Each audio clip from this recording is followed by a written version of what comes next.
গীতসংহিতা প্রথম খণ্ড।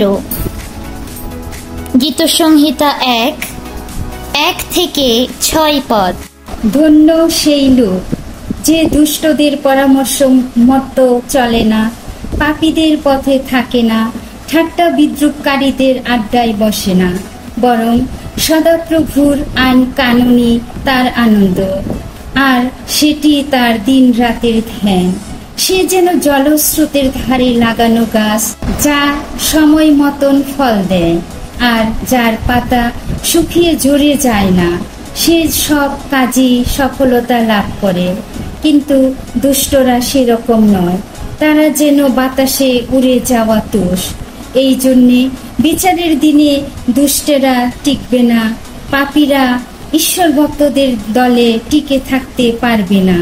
কারণ ঈশ্বর ভক্তদের চলার পথের উপর সদাপ্রভুর খেয়াল আছে, কিন্তু দুষ্ট লোকদের চলার পথে রয়েছে ধ্বংস।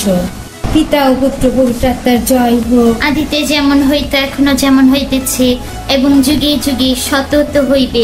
আমেন।